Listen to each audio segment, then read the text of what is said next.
Am, and I want to welcome everyone. I want to say good morning, good afternoon, and good evening because we have people on from all around the world listening and viewing us today. I'd like to start with our hot topics, just a couple of quick items before I introduce our guest.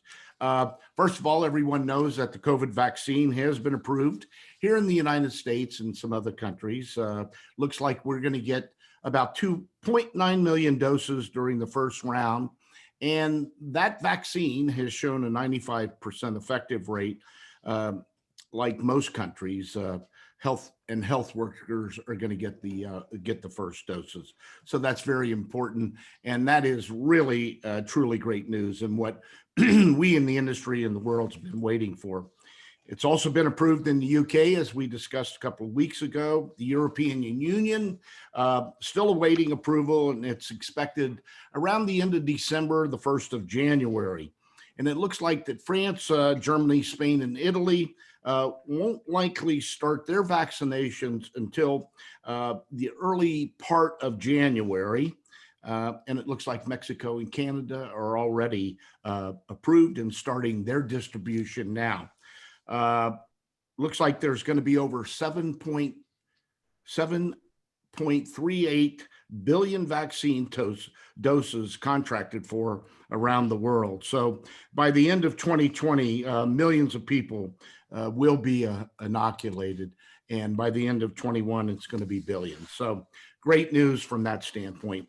On the U.S. travel scene, the holiday experience is actually expected to be down. AAA came out yesterday predicting that 34 million fewer visitors, fewer Americans will head out for the holiday trip this year. In Florida, it looks like there's going to be about 1.7 fewer people traveling, and that would be down about 30% from last year.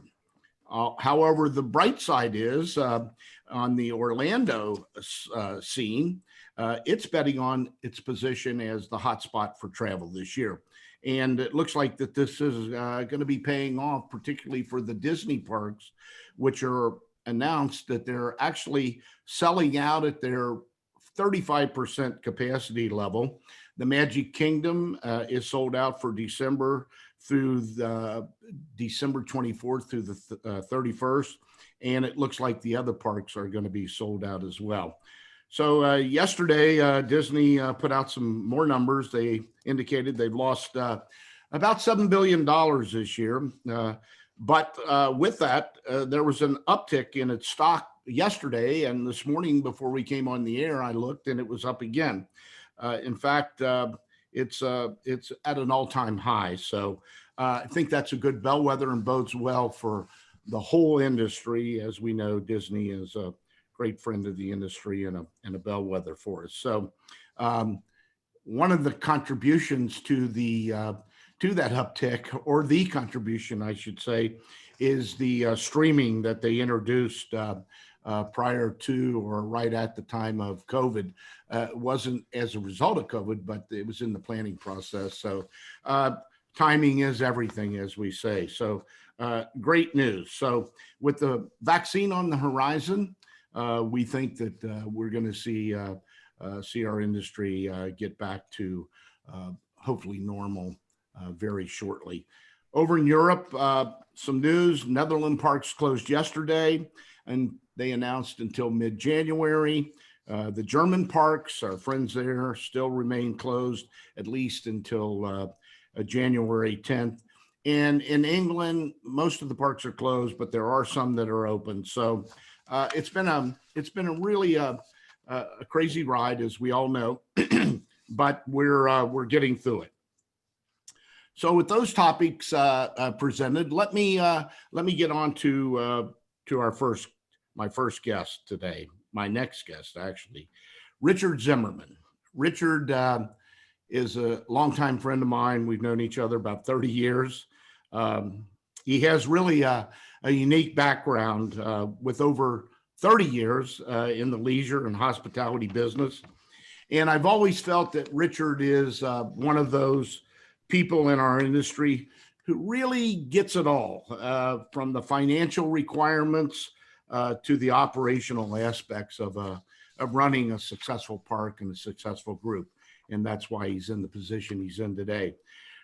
Rich has always been able and demonstrated his ability to blend these dynamic forces very successfully in his park operations, whether being a general manager or the president and CEO, as he is now, of the Cedar Fair Park. So he gets it, and it shows. And I think we have great things coming out of Cedar Fair, and we're going to hear about that from Richard.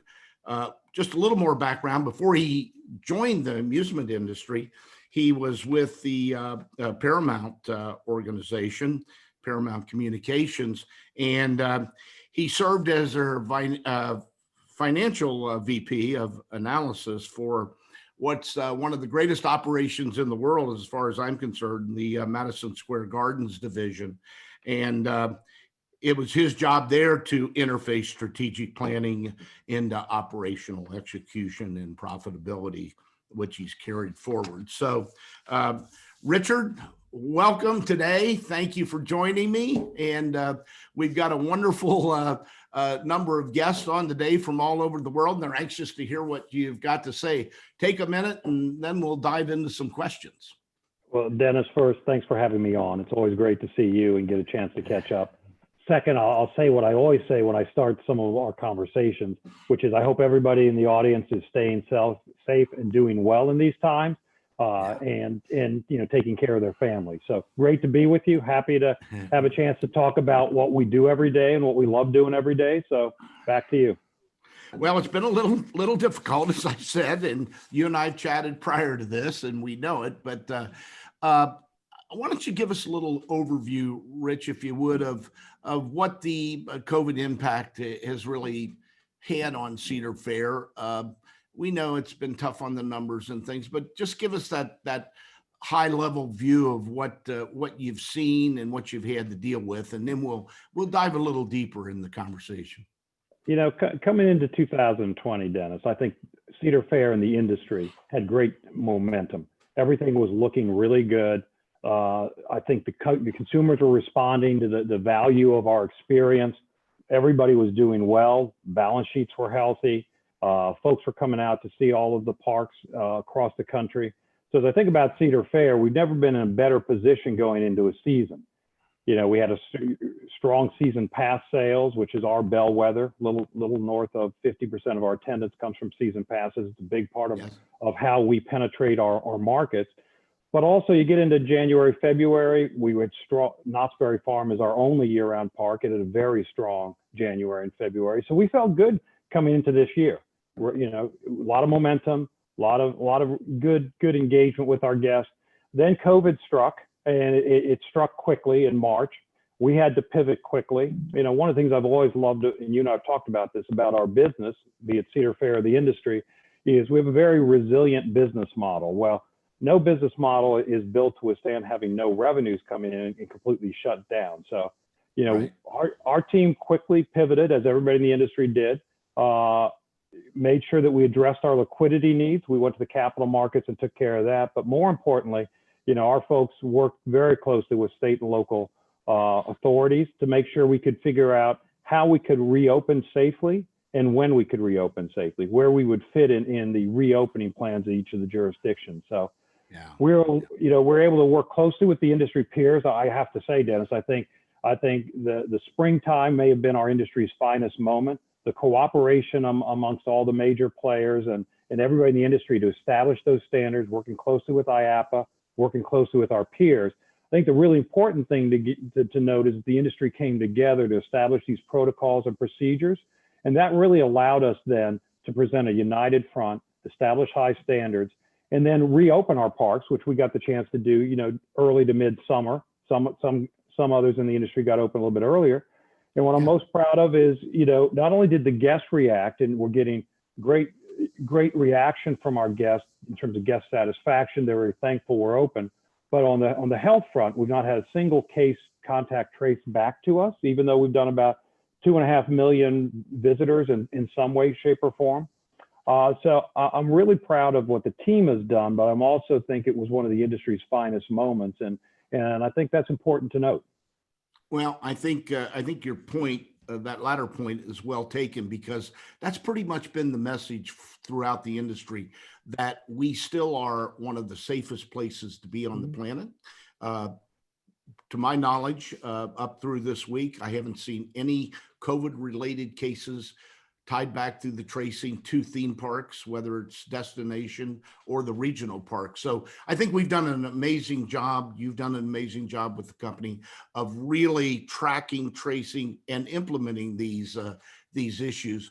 One of the things I wanted to ask you, there's a lot of things, but one is, why don't you talk a little bit, if you would please, Rich, about the connectivity and the support that you get from your guests. I mean, we've seen over and over through the years, when there's information about Cedar Fair out in the marketplace, that your guests support and react very positively. And that's not just something that happens. So how has that been cultivated through the years? You know, when I think of Cedar Fair, one of the things I enjoy about our approach is we're a house of brands. So Cedar Fair was built through a series of acquisitions where we acquired high quality brands in really attractive markets. So when you think about the heritage and tradition, you're in Cincinnati, the heritage and tradition attached to Kings Island or Cedar Point or Knott's Berry Farm, we span multi-generational appeal to our customers, and our customers have what I call a life cycle. They'll come to us with their families when they're really young kids. They'll come with their friends when they're teens. They'll bring their dates to us as a young adult. And then when they get married and have kids and start their own families, they want to share that experience. So we occupy a very unique place in the community, and it really spans generations. So as I think about our appeal and what we focus on, it's really making sure we stay engaged with our customer. You know, through this whole pandemic, we've tried to stay engaged with our customers, engaged with our employees, and engaged with our communities. It's really important that we have that strong connectivity. I think it's been one of the reasons that the business model has been resilient. I don't think, and I say this all the time to folks we talk to on Wall Street, that the industry gets enough credit for the stability of the revenue, the top line revenues, and the customer loyalty that really drives that. Yeah, well, it's phenomenal. As we know, over 375 million people went to theme parks back in 2019. And I've always said, what is America's real pastime? It's theme parks. And they love us. Generationally, that's been shown. The millennials, who are an interesting group to research and deal with, they love us, and they grew up with us, and they come back, and they want to participate in the park. So that's really one of, I think, our hallmarks, that we are so strong. Capital expansion. It's been a tough one for everybody. We've watched the biggest players, and we watched the mom and pop players have to adjust, call audibles, postpones, cancels, delays. And, you know, here in Cincinnati, you spent a lot of money on something that's right behind you, I believe, the Orion, and which is a great coaster. And I know that Mike Kuntz and his team and corporate had to have a lot of discussion on, should we open it? Should we wait? In some markets, maybe that's good, and some are delaying, and some markets opening may be good. What's the overall feeling, and what do you see, Rich, for capital expansion over the next couple of years? Because the manufacturers have told us the pipeline is a little thin right now compared to what it has been for the last 10 years. You know, I think it's a great question, Dennis. And, you know, as I think about, again, going into 2020 with strong momentum, we were really pleased with our capital lineup. You know, in our business, both for Cedar Fair and the industry, new attractions really help keep the experience fresh. More and more, you saw us start to articulate a pivot from bigger steel, which we put in a lot of our parks, to more experiential entertainment. So we're in the midst of that shift to start with. our 2020 capital lineup, you referenced Orion. That was the biggest product we built this year, and we were able to open that in July when we opened Kings Island. But because of COVID and because of the pandemic, we couldn't open a lot of the attractions that we wanted to, either because the parks didn't open. We had a number of pieces of the water park product that were going in this year, or because with the restrictions, it really didn't make sense that we couldn't do what we had planned. We had planned a 150th anniversary celebration at Cedar Point, a 100th anniversary celebration at Knott's Berry Farm.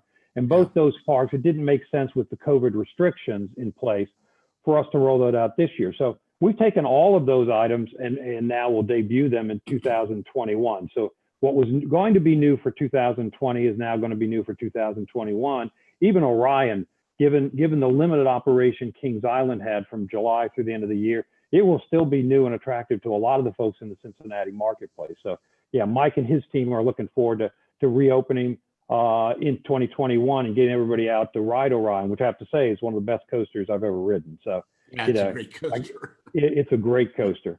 But more broadly, Dennis, I think about capital and investing in the business as the lifeblood of the business. I think we need to do it. How much and when and how you invest in an individual park versus everything overall. I think that's driven by the strategies that we have. But I do think, and I talk about this all the time, we got to keep creating more value for our guests. That price value equation is so important. We have within a range gotten it so right, not only at Cedar Fair, but throughout the industry. The value we create is an experience that you can't get down the street. It's not replaceable. We do things to a scale that can only be done on a couple hundred acres and can only be done when you've got something that's built up over 40 or 50, or in the case of Cedar Point, 150 years. And we know too, Rich, that I've used that price value analogy for 40 years now. Back when I was at Kings Dominion, a park you ran for, how many years did you run, KD? 10? About a decade. Yep. About a decade, yeah.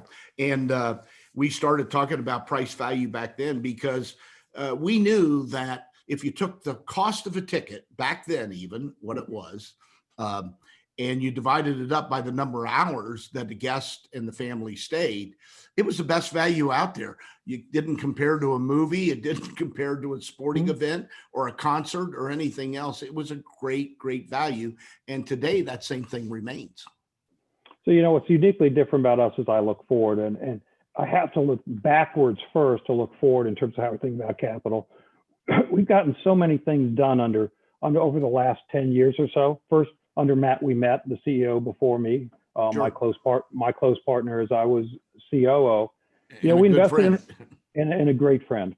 But we've invested in things like Wi-Fi in our parks. We've invested in upgrading our food and beverage facilities, upgrading our food and beverage staff, the culinary talent. We've invested in our case, what makes us uniquely different within the regional spaces. We have hotels and accommodations. It's a big part of who we are. We like being in that business. And we've gone in and refreshed many of our properties, including the historic Hotel Breakers that sits on the Cedar Point beach. So when I think about all those things and what we've gotten accomplished in the past, Dennis, I look forward and go, I think we've got an opportunity and a responsibility to invest in the recovery, make sure we're doing the things that mom and the families want us to do. Mom cares that the site is fresh. Mom cares about the restrooms not only being clean, but up to date. So you're going to see us invest in the experience. That'll mean a lot of different things and different site by site. But as we look to invest, we want to freshen up the experience and make sure that not just that we're a place to ride rides, we're a place to come and do things that you can't get anywhere else. We really talk about immersive experiences. That's why we've really made the strategic pivot to the limited duration events. You talked about some of the destination players. They've been doing large scale events for a lot of years. We have really found, as we've expanded our calendar with now six of our parks, plus Knott's Berry Farm being the seventh, doing a winter holiday event. Back when you and I first started stepping into this world, most of the parks closed by early October. Now our biggest month of the year is October with Halloween, and increasingly we see grandparents and grandkids coming to our winter holiday events in November and December. So we stretch the calendar in a good way. We maintain better engagement with our guests. We're providing more value And, we call it our Seasons of Fun umbrella, all pun intended. But if we can give somebody a reason to come out in all 4 seasons of the years with events, with new attractions opening up in the springtime, water parks opening up in the summer, that gives them more reasons to buy a season pass. And as we look at how we've built our season pass program over the last several years, we know that the more times you come during a year, the more likely you are to renew. So the more we can get somebody to visit, the more we can get them to renew. That's good for our business, and it lets us provide more value to the guest. Well, I think you guys just did something really interesting that sent a real message to the industry 2 weeks ago. You announced the $27 million Camp Cedar project at Kings Island. And as we've seen since March, probably in the last 30 years, more RVs and campers have been sold, and people are getting back to nature. And I think that was a really strategic and marvelous call on your part to do that. I'd like for you to talk to our guests a little bit about that. And are you going to expand that into the other parks where it's necessary? And let me just say one more thing. You guys have done a great job of building out of park revenue, whether it's the breakers through your renovation of that over the last few years and other programs you've instituted at some of the parks, Carowinds, et cetera. You've done a great job of that. So is that going to be something that we see more of in the future? As I said a little bit, it's a great question, Dennis. As I said a little bit earlier, the accommodation segment is very important to us. We view it as a strategic play. We think it does 2 things. It expands our length of stay. So people who come and stay in our hotels or our campgrounds spend more time at the park. And because they spend more time at the park, we get a greater share of wallet. They're going to come visit us and they're going to stay in some hotel. Then we have an ability to capture them, get them into our CRM system, but we also have not just greater share of wallet, we have more hours with them. As you referenced, whether it's a new campground, Camp Cedar, that we're going to be really proud of when it opens this year, or the Hotel Breakers. We were able to open the Hotel Breakers in the summer before we opened Cedar Point. And people come and not only come and ride the rides, they come and play on the mile-long beach that sits outside of Hotel Breakers. So having more time and engaging our customers, getting a deeper relationship with them, having more things we can program during the course of their visit, we think that's both a challenge, but also a great opportunity. So you've seen us focus on the accommodation segment over the last few years. Last December, we opened up a Spring Hill Suites right outside the front gate of our Carowinds Park here in Charlotte. And now, we've got campgrounds at 3 properties already, Worlds of Fun, Kings Dominion, and Carowinds. Now Camp Cedar will be our 4th. We partnered with local investors, and we wanted to put that very close to Kings Island because of what you call the connectivity. Being able to have that seamless integration of the experience within the accommodation, and then with the guests coming into the park, anything that makes our guests have a lot more fun and makes it easier for them to visit is good for us and good for them. Well, as I said, it's a great idea. I think as our industry matures, it's hard for me to sit here and look at that picture behind you and think that park's almost 50 years old. Hard to believe when we opened that 50 years ago, and it's still a thriving, wonderful part of the community, the region, and the industry. Phenomenal from that standpoint. Let me ask you this, Rich. Because of COVID, everybody had to rethink everything from labor pools to marketing to everything. How we maintain how has Cedar looked at the technological side and the advancements that we've seen? For example, we're seeing contactless payments and programs come into effect. We are seeing at the front gate different programs where ticket sales ticket booths are almost gone in a lot of parks these days. So from the contactless standpoint and the technology standpoint, what do you think's on the horizon for Cedar Fair and the parks in that regard?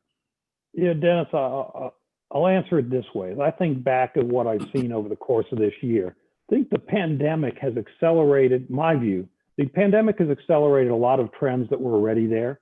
You know, you talk about a better arrival experience. We started focusing on our arrival experience back in, the mid 2013, 2014, 2015. We built a new gate at Cedar Point. We built a new gate at our Carowinds Park to really modernize that arrival experience. Built a new gate a couple years later at the Worlds of Fun. So we've tried to think about how we do use technology to make that arrival experience more seamless. And then to your point, the in-park experience. A lot of the trends that we saw have been accelerated by and pushed forward. Some of the things that we had on the drawing board that we were thinking about 2, 3, 5 years from now, we're accelerating into the 2-3 year time frame, maybe the 1-2 year time frame. So, you know, we had gone in the park to redeploying all of our new POS stations that had contactless payments, and we just completed that last year. You know, we've looked at technology and been running a mobile food ordering test at a handful of parks over the last couple of years. But now we're rethinking that. I call the pandemic the Great Reset.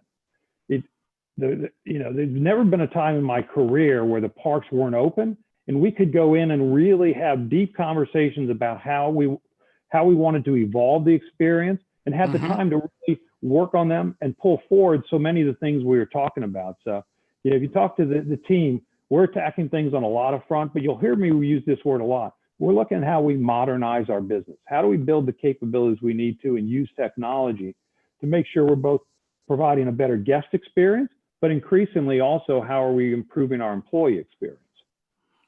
Well, that ties in. We're getting a lot of questions coming in on the board over here. And I'm going to ask you a couple. This one's from Frederico. We've got about 20 countries online right now.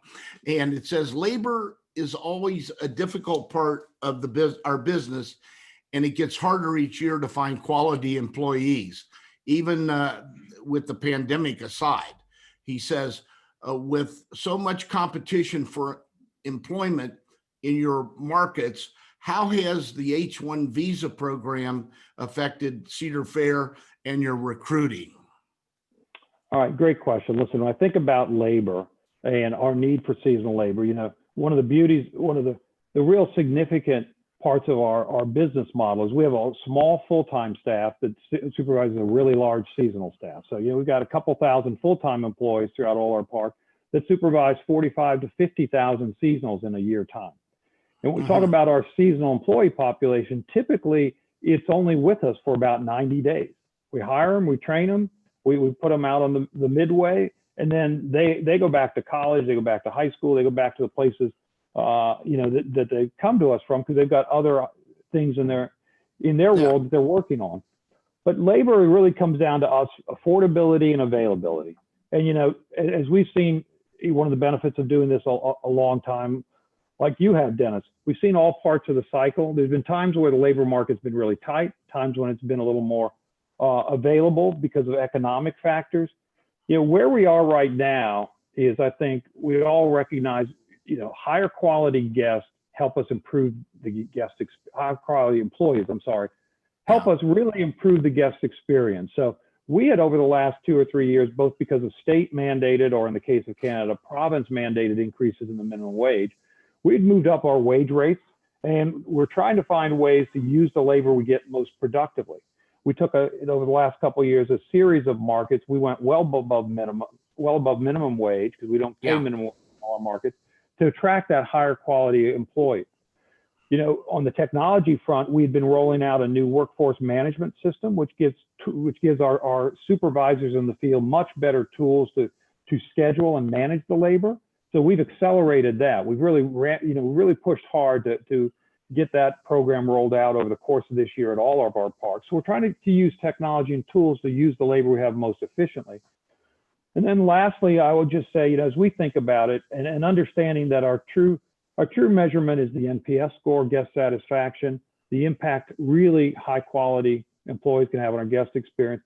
We're rethinking the business model. You know, should all those 45 or 50,000 always be seasonal as we've defined it before? You know, we've taken a couple of parks, and we were about to roll out a pilot program this year unfortunately those parks didn't open, where we hired a few more full-timers, less seasonals, and not only would they go out and run the rides, but they'd be the casual labor force that we need to mount our events and then strike things like Halloween. So, increasingly, we're trying to react to the labor market. And one of the big trends, be it Uber, be it other things that are out there, is an increasing pool of what I'd call casual workers or part-time workers who are looking for a different type of employment experience. If we can find something where we can offer that and it works for them and works for us, I think it'll improve our employee experience. I think, big thing with us and all of the industry is training. We spend a lot of time and effort to train to make sure we keep everybody safe and we provide a fun experience. Being able to bring people back year after year and have that higher level of customer service, real customer service, and then making sure that, we are able to satisfy the guests. I think we'll think about labor differently going forward than we have in the past because of this pandemic. There's a little bit of a follow-up here on one of the questions too. It says, are you doing housing on site like you used to do? And what do you think it will be like in the future? We do. When we've got some parks that have like Cedar Point, that have such a demand for labor, we can't get all the labor we need in the local markets. So we do house folks. We've got over 3,000, beds at Cedar Point, for instance. We've got dorms, I think, at 6 of our parks. So we've built dorms over the last 2 or 3 years as part of our labor strategy. So, we like that part of the program. We don't, back to the question from the gentleman from Frederico, we don't use the H1 program, we use the J1 program. Behind Disney, we're the largest J1 company in the country. We work very closely with the State Department on that program. We've been, received awards for how we handle that program. It's been an important part of who we are. This year, that couldn't happen because of the pandemic restriction. But if that opens up as we think it will going forward, then we'll continue to use that as a way to supplement our domestic folks. But what I would say is, when we think about dorms and having more permanent housing on staff, that's really out of market. We increasingly see, Dennis, for domestic folks who want to come work for us, and the ability to have beds for them to stay, dorms for them to stay in, lets us access markets that we typically wouldn't be able to. So it's been really productive for our business. And then lastly, I'd like to just say, for everybody who wants to have a career, and we're talking about labor, one of the things I really enjoy about my role and all the roles I've had over the years, mentoring, developing the staff, giving people opportunities to really grow their skills. We've partnered with Bowling Green State University this year on a program, the Resort Attraction and Management major. So typically a hospitality major would be focused on hotel management. We've taken and partnered with BGSU on a program that will teach kids the skills needed to be management in our industry. So it's a 2-year program major. They'll be housed in downtown Sandusky. And we will be their laboratory. They'll both get in class, but also internship experience working with us in the field experience. So we're really excited about that program. That just got off the ground this August. We've been working on this for several years. So as I think about the labor market, I do think, and I would say to the industry, I think we have to think about how we can really create and cultivate the next generation of leadership and make it attractive for people to come into and give them the skills so they can be successful in our industry. And our work with BGSU, it came out of that commitment. Well, that's an important part. That's something Jane Cooper and I talked about when Jane was a guest on the show, and she felt very strongly about that, as have some of the other guests. So we have to continue to develop it. And one thing about Cedar Fair, I've known the company forever, as you know, and when I'm contacted by the investment community and the press, and they're asking different questions, the one thing I always stress, or 2 things I always stress about the company, is that it's always been a nose to the grindstone company. You had the greatest margins in the industry for years because it was single focus, it was hard driving, and we saw the results.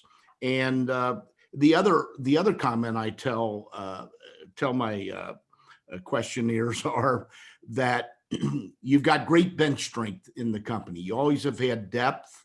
And if you've had to fill something rapidly for whatever the reason might have been, transition, death, whatever, you've had good bench strength to be able to draw on, like a strong sports team that's developed their team well. So that's been great, and I think you've done a good job of that. Let me move over to a few more questions, Rich, Okay. because this hour goes very quickly, as you know. This is from from Jim. He said, Richard, the differences in your operations due to the COVID at your wide-ranging facilities really is quite amazing. He said, what unique approach did your team use to create a balanced company morale amongst the team members when some were very focused on opening facilities and others have gone for many months without any operations at all? So you've had both ends of the spectrum. Yeah, it's a great question. When I go back to the spring, and we knew the best thing we could do for the health of our business would get open. We knew we had to work through some issues to get that done. We also knew we'd have our challenges, Dennis, on the staffing front, not just on the seasonal, but the full time. So one of the things that we did was we engaged all the staff across all our sites.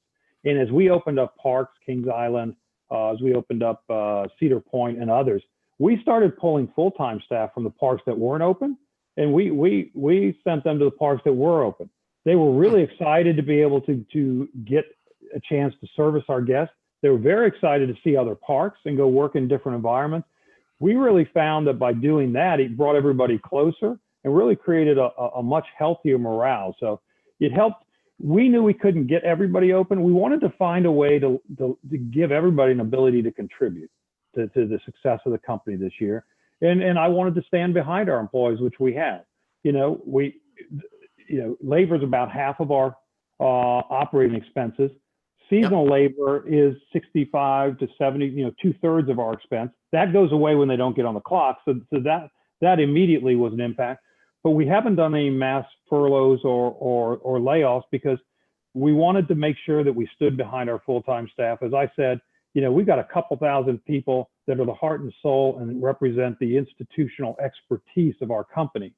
I wanted to support them and make sure that we did what we needed to do, that when we got to the other side, we were in great shape to not only reopen the parks, but really go to another level of success with our company. The only way to do that is to really, as you said, keep the depth of the team, make sure that we've got the talent we need, and find a way to get everybody to contribute. We, like everybody else, we put on a hiring freeze. We took all the steps we needed to. So as people started to leave, which they do because they retire or they move to different locales, we didn't replace them immediately, but we're making sure we do everything we should be doing to fill the essential roles and keep our business healthy, but keep that core small group that really represents the real expertise in our business, that intellectual capacity of our business.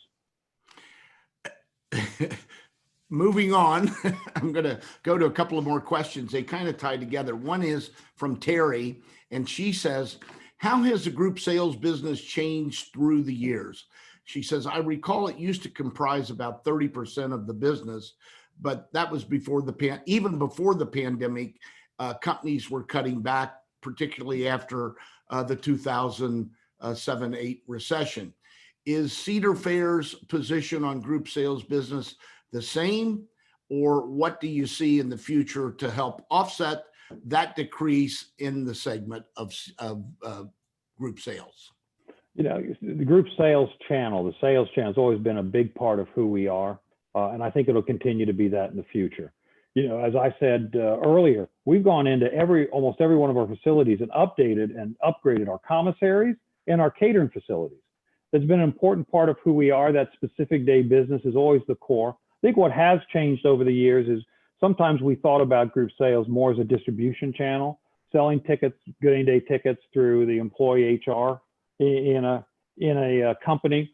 This is really more now about how do we program our youth business in the spring? How do we work with companies like some of those fine companies in Cincinnati that come out to us every year in September? Keep the health of our specific day business, because it is important, Yeah. Depending on the park, it's 15 to 25% of our business, but roughly overall in that range. Again, season pass about half of our business. When I think about group sales, it's a different kind of customer. We've always been good at understanding the needs of the customer and then customizing our experience to make sure we could find a way to create value for them on the other side.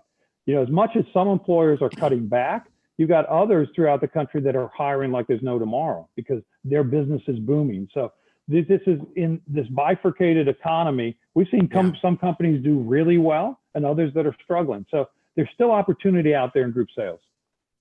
Well, this one speaks to kind of the next segment. It says, obviously, your season pass programming has been done very well. It's been affected by COVID, we would expect. This is from Thomas. He says, you had rolled out your Pass Perks loyalty program back in 2019.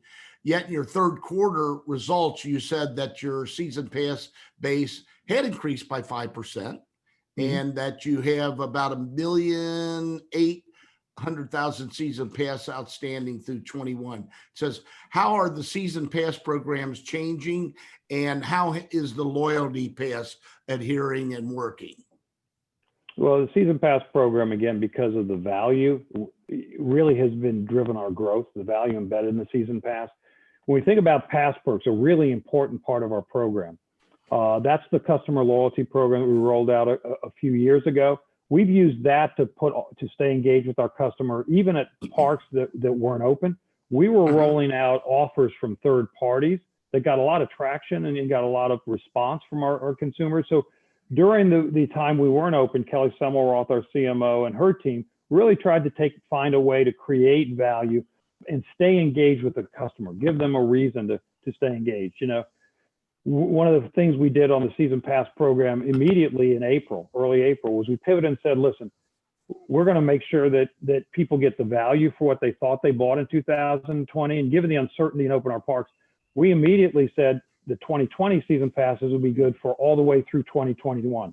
That was really our commitment to our customer to make sure they get value out of what they purchase. And to date, we've had less than 0.5% request for refunds. So we've kept 99 and better than 99% of our customers, which I think is both amazing, but I'm really, really proud of, because it says our customers are staying with us. Well, that comes back to my earlier connectivity and loyalty aspect, which you guys have, which has been amazing. I mean, truly. Here's one from Marcelo. He says, Ricardo, Richard, I guess. He says, other chains have focused on international expansion, but Cedar has chosen to focus on diversification with sports parks, etc., and with adding hotels. Why have you not expanded internationally? And second, how has the sports park and the hotels changed the Cedar Fair business? I think maybe you answered a little bit of that, but the international, I think, is the focus of that question. Yeah, listen, Dennis, under Matt, under myself, we've looked at our portfolio and we think we have such tremendous growth opportunities here. That's where we put our focus. We thought that we had an ability to grow substantially, and that if we did, our unit holders, who I ultimately work for, would be rewarded. So our focus has been domestic because we thought there was so much opportunity there. I'll take the second part of the question, if I could, and talk about the sports park. Why do I keep doing this? How do I think about the business? Why am I still here? And what do I think Cedar Fair stands for? I'd wrap it up in a tagline that kind of goes like this. I think what we stand for is happy guests, empowered employees, and prosperous communities. And for me, you referenced trying to tie back all the pieces of my background. I've always believed that our industry is a tremendous economic development tool, and that we can make our communities more prosperous. The Sports Center came out of that. We partnered with the city of Sandusky and Erie County to create a sports complex. We knew time poverty was a challenge. The overscheduled family was, in today's America, was one of the reasons they couldn't come to us. We knew they were going somewhere else to go to JO volleyball tournaments, baseball tournaments with their teen kids. We located that facility close to us, and we wanted to build a facility that was top shelf. We're a high quality operator. We believe in high quality experience. The Sports Center up in Sandusky is just an amazing facility. And it hosts, we've now got an outdoor complex and an indoor complex. What that does is bring folks to the community all through the 4 seasons and brings them closer to our park. So part of what you get with the registration to the Sports Center is a ticket to Cedar Point. So over the course of the year, and then when you add in the moms and dads and sisters and brothers who come with the team that plays, that's building a pipeline for people to come and make it more than just a 2-day tournament. They can stay 3 or 4 days and make it truly a vacation experience. It really creates a critical mass, doesn't it? An attachment onto what you're already doing. I think that's great. And then in our case, Dennis, we've got loads of hotel rooms there in Cedar Point. So we also are able to both house them, but get them into our CRM system. So now we've got another email address, another customer that we can reach out to stay engaged with. Yeah, that's great. Yeah, it makes sense. Tangentially, it makes sense, and it keeps exponentially growing. Here's one more. This is from Barry. It says, Richard, short-term events like Grand Carnival and food festivals have become a staple in the parks in recent years. How has that changed the business model? And do they drive more seasonal pass visits or are you seeing new consumers come to the parks from these types of festivals and events? In other words, are you getting people that you didn't get before, I think? So really good question, really smart question. For our business to be healthy, we've got to drive not only season pass holders, Dennis, we've got to drive what we call unique visitors, those new customers. So as I look at 2019 and we rolled out Grand Carnival, we rolled out the Monster Jam event, rolled out the taste events like Boysenberry Festival at Knott's. We were not only up in attendance, but we were up 6% in unique visitors in 2019. That was after a couple of years of being kind of flat, maybe up 1%. We really got traction in 2019. When I said we had momentum, we were up in unique visitors, we were up in season pass holders, we're higher in in-park spending. One of the things I'm most proud of this year is even in COVID times, we're up mid-teens, and you've heard this from others in the industry, mid-teens in our in-park spending, particularly food and beverage. So the folks who are coming to our parks were spending more in park because we gave them more value. So when I think about, that importance of unique visitors, Dennis, it's kind of like store traffic for the retail. If you don't get your store traffic up, you're not acquiring new customers. Our event strategy, particularly things like the winter holiday event, was really meant to appeal to a multi-generational customer and broaden the appeal of our experience. We don't want to be more narrow. We want to be broader in our appeal. Matt, we met coined the phrase, we want to be more than a place to ride rides. I endorse that, and I think we're taking it to a different place. We use our parks as a platform, and the events are programming. You'll always have the great rides, the food and beverage. Increasingly, you'll see us with the events tailor our experience, be it Halloween or winter holiday or Grand Carnival, but also customize our food and beverage offering to that event. We found that to be a very successful formula. Shifting gears a little bit here, operationally, a couple of questions are coming in. This one is from another Thomas. It says, when the parks first opened, did you sense any fear among guests coming back from them? He said, do you think that they felt safe and secure? And what did you notice differently about their actions in the park? And what did they react? I think I know the answer to this most difficultly to. They were talking about distancing and capacity and masks and things like that. So what we saw, first off, as we opened up, we knew there'd be a demand from our season pass holders. So at the parks we opened up with, we took a number of days and had it season pass holders only, then we opened to the public. So over the course of being open from, mid-June, early July on our bigger parks, mid-June at our Texas and Missouri parks, we saw the attendance trends start to increase and pick up. We saw the people who were coming, Dennis, were comfortable coming out. So I would say people self-selected. You've got to go through a health screening. We take your temperature at the front gate. We found ways to put in all of the protocols that we needed to. Those who came out were comfortable coming out. Over time, I think what happened was there was great word of mouth. The experience was a good experience. Limited capacity meant There was an ability to move around the site without being worried about bumping into other people. So I think the quality of the experience and the fact that people came out and gave us credit for operating safely, we became the place they could go in the community that was outdoors, where they could have fun and they could spend time with their family and friends and not have the same worries about the pandemic that maybe they would had they gone to an indoor facility. So they self-selected early, great word of mouth. What was different was, and by the way, the guests were very well behaved. I talked to Tim Fisher, our COO, constantly about what are we seeing, what are we hearing. And I've got to tell you, for the most part, except for a handful of minor, what I would call minor issues, we really had guests that were well behaved. I would say the mask wearing was probably the biggest flashpoint early, but that died down very quickly as we went through the summer. So I think we don't operate in a vacuum. The environment changed around us. People became accustomed to going places and wearing masks, and I think that started to die down. We were also very firm in making sure that when you were in our site, that we respectfully came up to you, made sure you did wear your mask. So we're very firm on our standards, and I think that gave good word of mouth, and that kept people coming back. Well, that's kind of the mask is a hitch-on question from somebody else.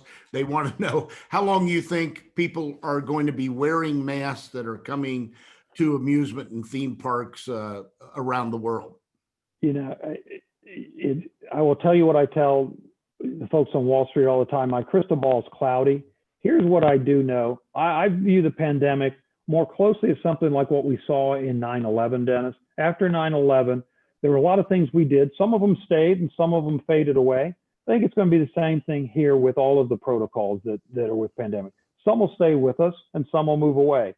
So I think as the environment changes around us, we're constantly working with our outside experts in the health field, constantly working with the local health and state health authorities. We'll follow their lead. But what I'm really proud of, and I think we touched on this earlier, they hold us up as the model in Ohio and other places of how other industries should do. I don't think all of the pandemic protocols will be with us forever, but I do think some will stick because the consumer will want them to stick.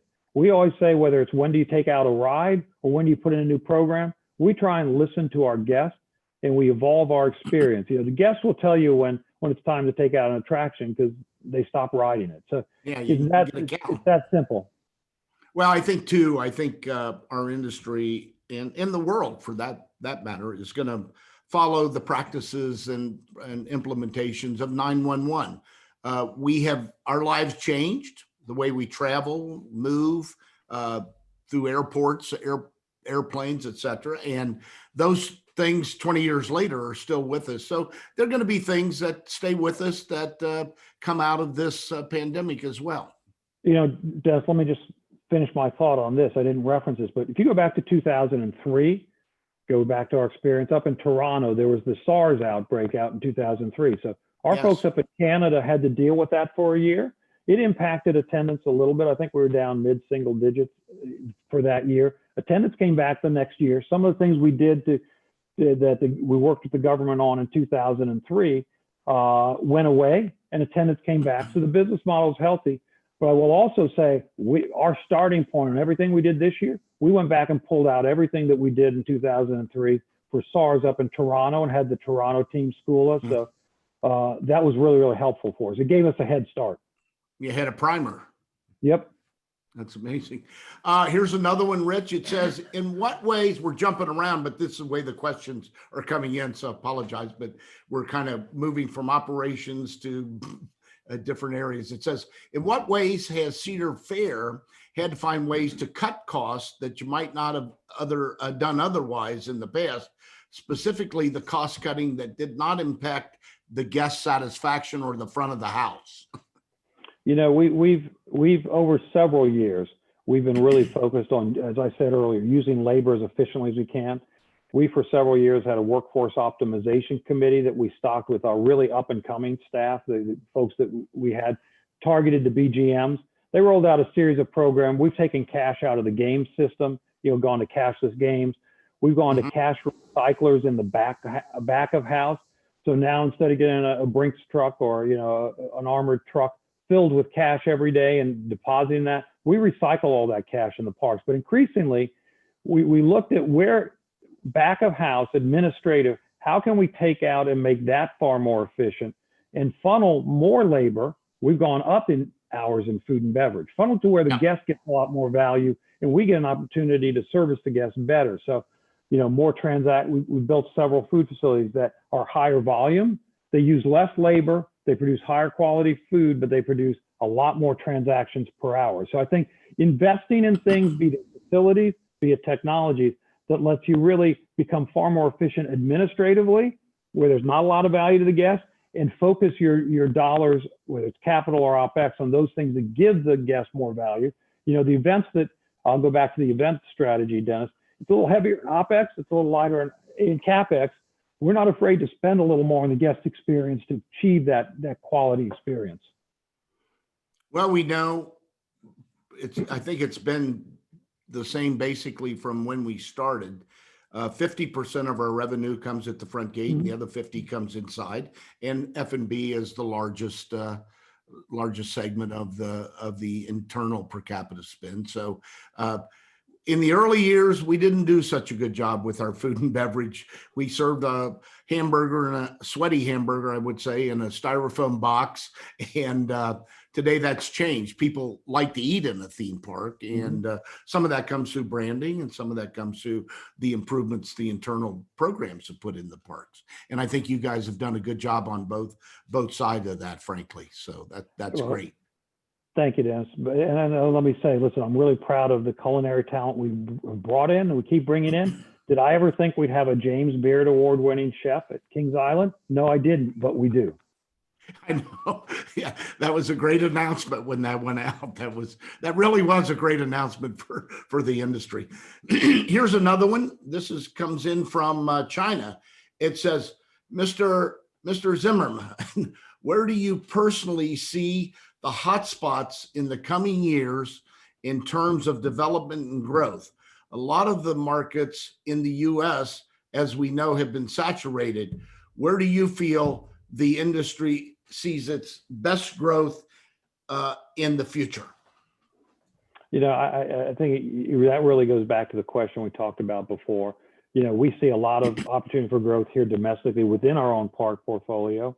But when I look internationally, I do follow things internationally, I do think there will be attractive opportunity in the emerging markets as those economies strengthen. So where you've got a growing middle class, there will always be opportunities. So from my perspective, I think the development hotspots will be those places where the economies are growing fast and there's an increasing middle class. As you look at the last 2 or 3 years, I referenced, how we did well and the industry did well here in the U.S. The economy, prior to the pandemic, the economy was doing well and it was benefiting all parts of the segment. We talked about, Dennis, the business model being resilient. That's both here in the U.S., but also internationally. It's a great business model where the local economies are doing well. We've got an ability to tap into that and build something that is highly desirable, has a lot of appeal to the consumer, and we get, as we talked about, those loyal customers year after year. We're almost up on the hour, another fast hour, and we've got 30 more questions that are coming in. What we typically do, Richard, is we'll send these to you, somebody on your staff. They'll get with you when you have some time. And if you would be kind enough to give us a brief answer on some of the remaining questions, what we do is then we print those over the next few days in our ITPS mail. So, and people happy to do that. Happy to do that. To get their response. Let me get to 2 more real quick when it says, so how long, Richard, do you think it will take closed parks to get back up to speed to where they were in 2019, like a normal winter closing, or more time, with more time for cleaning, testing, and staffing? In other words, getting the parks prepared once they've been closed. I think of this as a fairly normal off season. So, all of our parks are shut down right now, except Kings Dominion and Carowinds, and they're doing the winter holiday tasting event. Once we get into January, it's a typical January. We're going to look at our calendars again, monitor the environments out there. We think we'll be opening our parks probably a little later in the spring than we typically would, given what's going on with the pandemic. But we'll be ready by late spring. We'll be ready to open all of our parks. our watchword, my catchphrase, I want to open as many parks as we can, as soon as we can. But as soon as we can depends on the environment. What we got out of this year is we got great credibility, not just with our guests, we talked about that, Dennis, but with state and local authorities, that we could open up and operate safely. That's going to let us open next year far easier and make sure that we can get open when we want to. So I can't stress enough how much that credibility with our state and local partners is important to answering the question of when can we open. Well, we're up on the hour. We're actually a little past. I've got one more question. It says, Richard, what's been the most memorable experience you've had in your career, both at Madison Square Gardens and in the amusement parks? Yeah, it's a great question and very difficult to answer.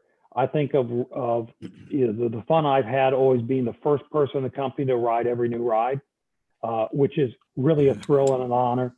But I think about things where we've really impacted the community. So whether it's a Madison Square Garden or here, oddly enough, one of the things that I remember is the ice bucket challenge that Matt Ouimet and I did on the slingshot. As you know, well, we challenged you. You the did. Slingshot challenge. Doing something that shows who we are, commitment to the community. I think about those things more than I think about, the thrill of getting to ride the new ride, which is always a lot of fun. But Always something like the ice bucket challenge, well, I will put way up there in my books. That was a great one. Well, look, Rich, I'd love to spend more time with you, and based on the number of participants or attendees we have and the number of questions, I hope that you'll join us in 2021 when things start moving the positive direction a little bit more. And we'd love to have you back to just kind of replay some of these questions and see what the difference is. Dennis, happy to do that. I'll leave you and your viewers with this. I've probably never been more optimistic about the future of our business.